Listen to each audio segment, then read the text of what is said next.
सबसे पहले आप अपना परिचय दीजिए।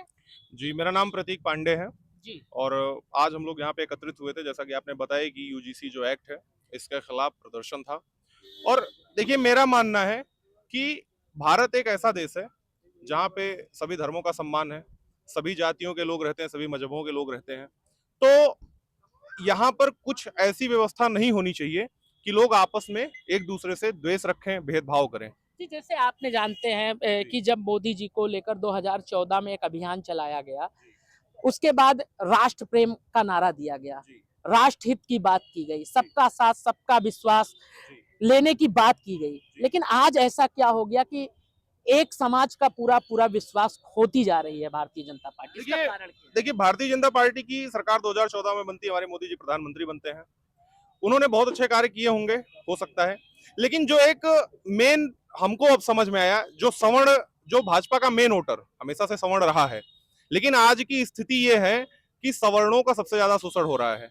आप सोचिए, आज हम एससी एसटी एक्ट से झेल रहे हैं, आरक्षण में हमको कोई स्थान नहीं दिया गया है, हमारे अधिकारों को दबाया जा रहा है। नहीं, और आज आरक्षण की बात की जाए तो 10% आरक्षण की बात तो करते हैं। नहीं वो भारतीय जनता पार्टी कहती भी है कि हमने 10% का आरक्षण सवर्णों को भी दिया है। नहीं, वो 10% ईडब्ल्यूएस वो आर्थिक आधार पर दिया गया है। और मैं तो कहता हूं कि आरक्षण आर्थिक आधार पर आप कर दीजिए, सभी जातियों के लोगों को आर्थिक आधार पर आरक्षण मिलना चाहिए।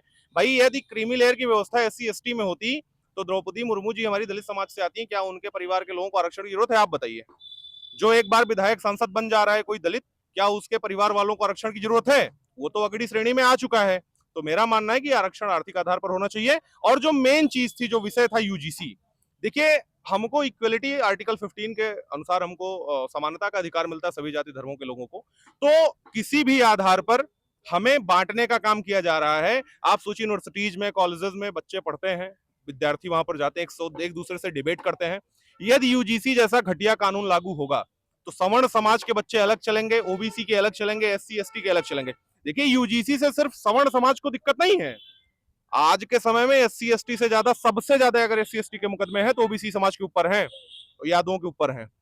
तो इसलिए यूजीसी से सबको दिक्कत है, एक दूसरे नहीं, में। लेकिन जैसे अभी आपने कहा कि ओबीसी पर सबसे ज्यादा एससी एसटी के मुकदमे हैं, लेकिन जो ये यूजीसी का कानून लाया गया है, इसमें ओबीसी को भी धीरे से शामिल कर लिया गया। यूजीसी पहले भी था, ये भी आपको जानकारी होनी चाहिए। 2012 के रेगुलेशंस हैं, उसमें ये व्यवस्था नहीं थी। अभी आपने अगर पढ़ा होगा यूजीसी पूरा कानून, तो उसमें एक नई चीज ऐड की गई है कि यदि किसी के खिलाफ शिकायत होती है यूजीसी एक्ट के तहत, यदि कोई किसी की उस पे उसके ऊपर शोषण का आरोप लगता है, तो पहली बात तो शिकायतकर्ता का नाम गुप्त रखा जाएगा।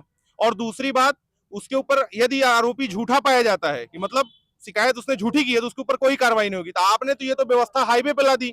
जो पहले फर्जी तरीके से मुकदमे, अगर किसी को व्यक्तिगत किसी से दुश्मनी रहेगी तो वो उसके खिलाफ अप्लीकेशन देके उसको षड्यंत्र करके उसको फंसा देगा और उस बच्चे का जीवन बर्बाद। सवर्णों की संख्या जैसा कि लोग कहते हैं कि कम है, जबकि ऐसा कुछ नहीं है। हमारे देश में आज भी 50% से ज्यादा, 40%, 50% सवर्ण रहते हैं। इनको अब अपनी पूरी राजनीति शिफ्ट करनी है एससी एसटी और ओबीसी वर्ग पे, इसलिए ये ऐसा काम कर रहे हैं। और ब्राह्मणों का शोषण, सवर्णों का शोषण सबसे ज्यादा इस सरकार में हो रहा जैसे है। श्रवण जो समाज होता है, वो राष्ट्रवाद की बात करता है, हिंदुत्व की बात करता है, फिर उसके बाद जनसंख्या नियंत्रण लागे, समान नागरिकता कानून की बात हो रही थी, लेकिन ये यूजीसी लेकर क्यों चले आए? लाना तो ये था, अब आप लोग यही कह रहे हैं। मैंने तो आपसे यही कहा ना कि अपनी राजनीति शिफ्ट कर रहे हैं। इनको दलितों का वोट चाहिए, तो उनको दिखाने के लिए कुछ ना कुछ करना है, जबकि दलितों को ये गुमराह कर रहे हैं, बरगला रहे हैं। आप देखिए, आज जितनी भी भारतीय जनता पार्टी की दो दो तीन तीन ऐसी पार्टियां जो बी टीम के तौर पे काम कर रही हैं, मैं नाम नहीं लेना चाहूंगा, आप जानते हैं। भीम आर्मी क्या है? ये भाजपा की बी टीम है। ये सवर्णों को गाली देते हैं, जिससे सवर्णों के अंदर एक क्रोध बने और जो दलितों का वोट है ये अपनी तरफ ट्रांसफर कर लें। भाई भाजपा को चुनाव जीतना है ना, तो वो कुछ ना कुछ तो ऐसा करेगी।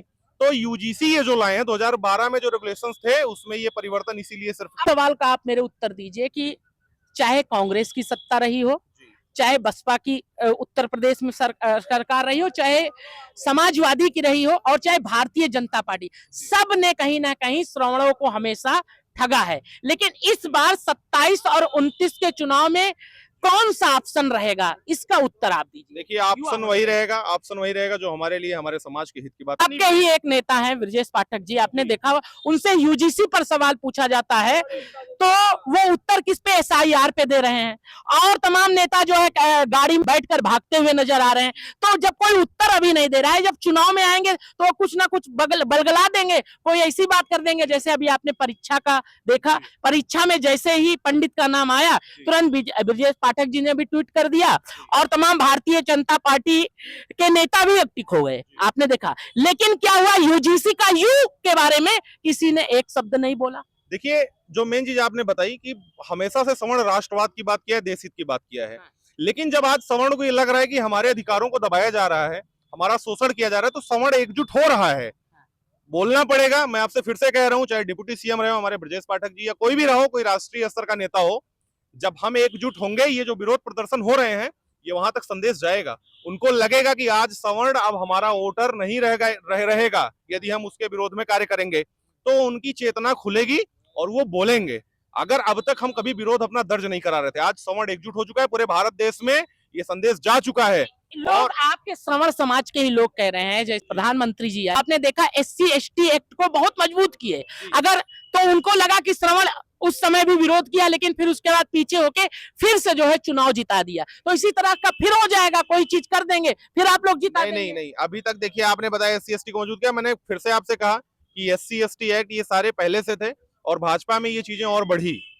ये इससे हम नहीं तय कर सकते हैं कि हम भारतीय जनता पार्टी के अगर सपोर्टर सवर्ण रहे हैं तो सवर्ण हर पार्टियों में रहे हैं, कांग्रेस में भी सवर्ण रहे हैं, समाजवादी पार्टी में भी सवर्ण है, बसपा में भी सवर्ण है और भाजपा में भी सवर्ण है। अभियान के बारे में आप कुछ नहीं बोले, अभियान कैसे चलाएंगे, क्या जागरूकता, क्या आपका नियमावली रहेगी, किस तरह से लोगों को एकजुट करेंगे? भाई सवर्ण एकजुट करने की जरूरत नहीं, सवर्ण एकजुट है, आप चौराहे पे चले जाइए, आप गांव-गांव में चले जाइए, आप देखिए। यही देख लिया जाए, यही अगर हम आपकी बात को रखते हैं, ये अम्बेडकर नगर है और कहा जाता है ये श्रवणों का एक बाहुल क्षेत्र माना जाता है, लेकिन आप संख्या देख सकते हैं।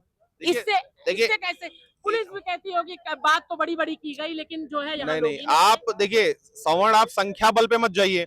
संख्या तो अगर एकजुट करनी होगी, यहाँ पे अभी हजारों लोग बैठे हुए थे, ठीक है, तो आते जाते रहते हैं, ये एक हमारा विरोध प्रदर्शन ये जताने का तरीका है। फिलहाल अभी यूजीसी पे रोक लगा दी सुप्रीम कोर्ट ने, तो लोग भीड़ से प्रदर्शन, देखिए शेर अकेला काफी होता है, ठीक है, तो एक सवर्ण अगर खड़ा है तो वो 100 के बराबर है, आप ये बात मान लीजिए मेरी। यहाँ पे जितने लोग बैठे हैं इसमें कोई ऐसा नहीं है जो 1000 लोगों को लेके चलने की हैसियत नहीं रखता है। सरकार बनाने में और गिराने में सवर्णों का बहुत बड़ा योगदान है भाई साहब। आप क्या कहना चाहेंगे इस मामले को लेकर? आज आप भी अम्बेडकर नगर की धरती पर हैं, सबसे पहले आप अपना परिचय दे दीजिए। मेरा नाम आशुतोष उपाध्याय है, मैं राष्ट्रीय अध्यक्ष हूँ आदर्श ब्राह्मण फाउंडेशन से। अभी छोटे भाई ने बहुत अच्छा जवाब दिया है, इस पे कुछ बोलने की आवश्यकता नहीं है और बहुत ही तार्किक तरीके से इन्होंने जो बात बोली है यूजीसी को लेकर। यूजीसी एक शिक्षा का केंद्र होता है, वहाँ पे कोई भी भेदभाव नहीं होना चाहिए। अगर सभी समाज के लोग अगर एक जगह पे पढ़ाई कर रहे हैं और ये शिक्षा के मंदिर में अगर ऐसी भेदभाव है, तो सोचिए कि भविष्य में देश कहाँ जाएगा।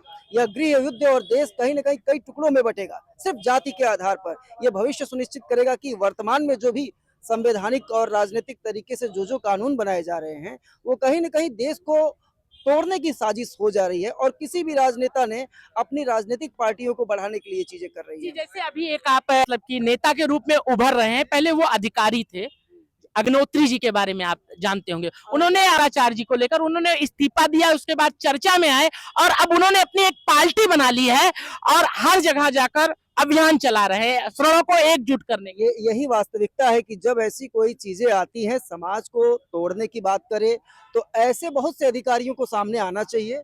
अलंकार अग्निहोत्री जी बहुत ही अच्छे पद पे थे, एडीएम थे और उसके बाद से हमारी बराबर बात होती रहती है। सवर्ण आर्मी के भी हमारे राष्ट्रीय अध्यक्ष हमारे छोटे भाई हैं सर्वेश पांडे।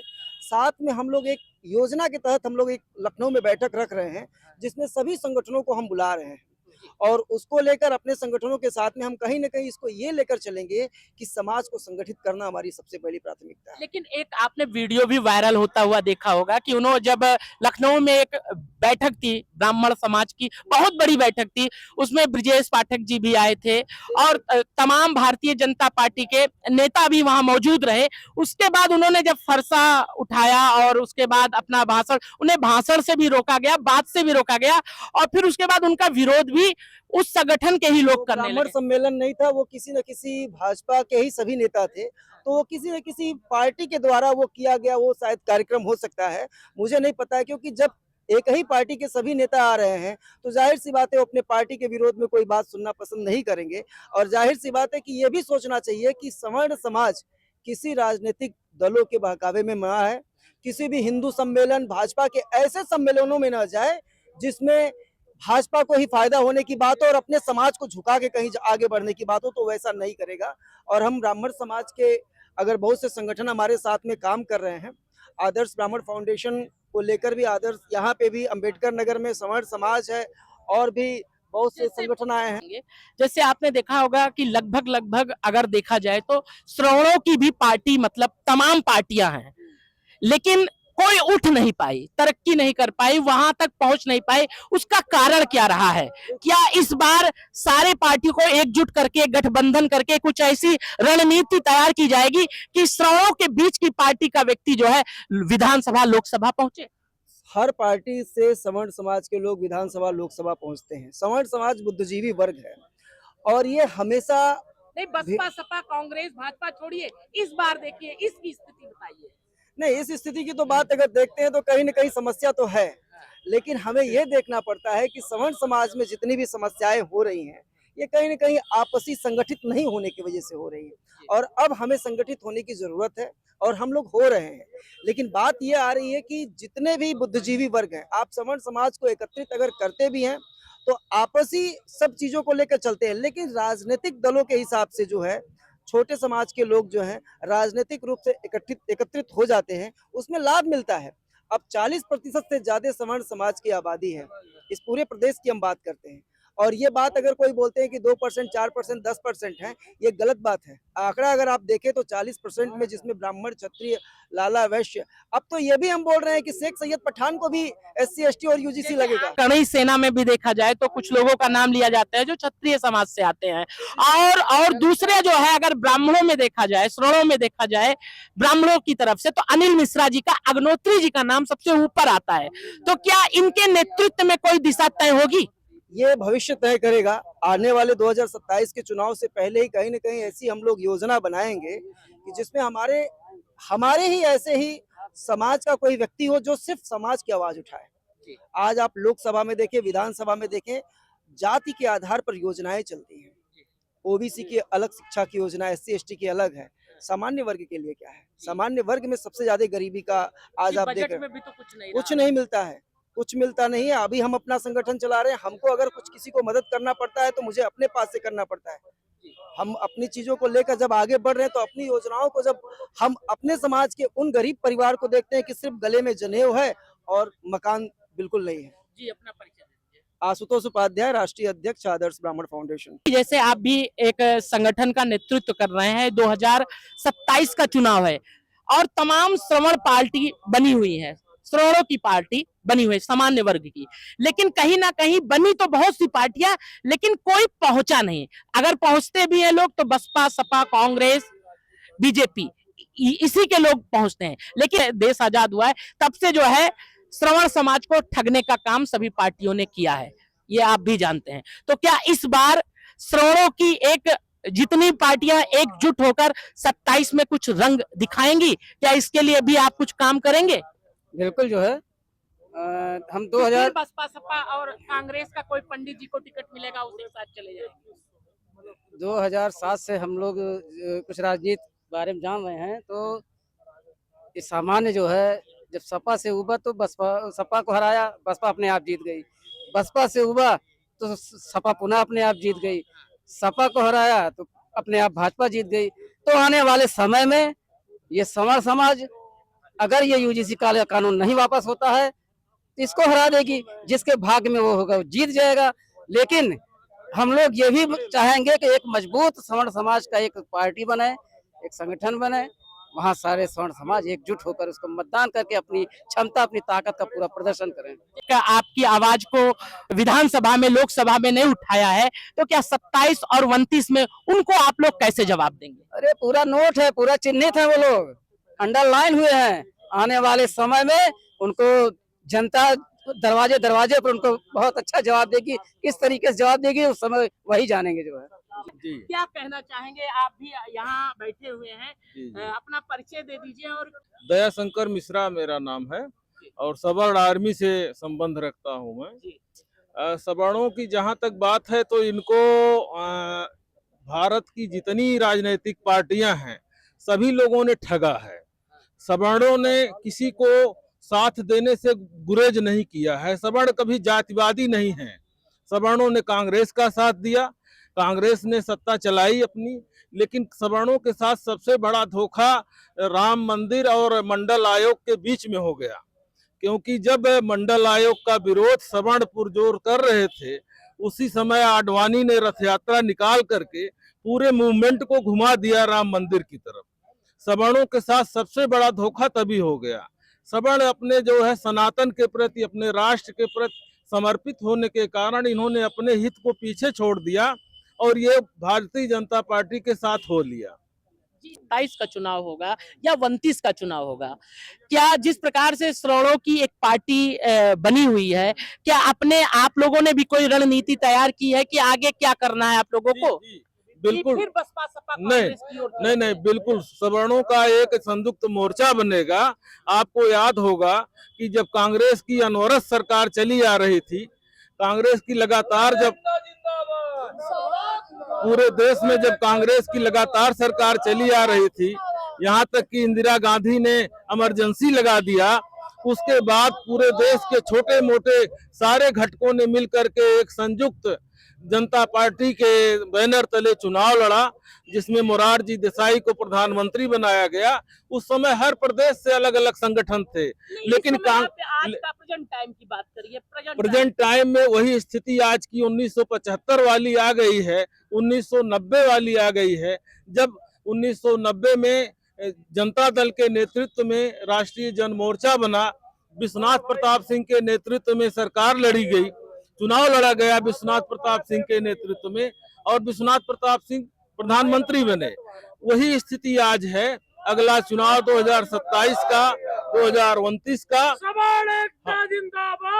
2029 का हम लोग अपने संयुक्त बैनर के तले लड़ेंगे और पूरे देश के सारे सवर्ण संगठनों, सवर्ण पार्टियों को संयुक्त किया जाएगा, जिससे इस सरकार को पलटा जा सके। इस प्रकार से सरकार को पलटा जा सके। और इस तरह से अभी आप देख सकते हैं कि अधिवक्ता समाज के लोग भी इस धरने पे आ चुके हैं और इनसे बात करेंगे। भैया आप यहाँ पर इस समय आए हुए हैं और कहा जाता है आप एक अधिवक्ता भी हैं और जानते हैं कि मामला इस समय कोर्ट में है। 19 तारीख को इस पे कुछ ना कुछ सुनवाई होगी, तो उसको लेकर आप क्या कहना चाहेंगे यूजीसी को? देखिए सुनवाइयाँ होंगी, लेकिन जो समाज का बिखराव हुआ इस काले कानून के आने से, इसके लिए अभी हम लोगों का ये संघर्ष जारी रहेगा। कोर्ट जो फैसला करेगी उसका हम लोग सहयोग करेंगे। बाकी एक ऐसे काले कानून ला करके जो देश में समाज को बांटने का काम किया गया है, इसको वापस लेना चाहिए सरकार का, नहीं पुरजोर विरोध हम लोग करेंगे। क्या नाम? मेरा नाम शुभम सिंह है। मैं करणी सेना अम्बेडकर नगर का जिला अध्यक्ष हूँ, करणी सेना का। और समाज को हम जागरूक कर रहे हैं। हमारा समाज पूर्ण रूप से जागरूक हो चुका है। अब सरकार जो भी सरकारें हमारे खिलाफ नए लगातार 70 साल से काला कानून बनाते चली जा रही है। अब हमारा समाज जागरूक है, किसी की हैसियत नहीं है एक भी काले कानून को अब सरकार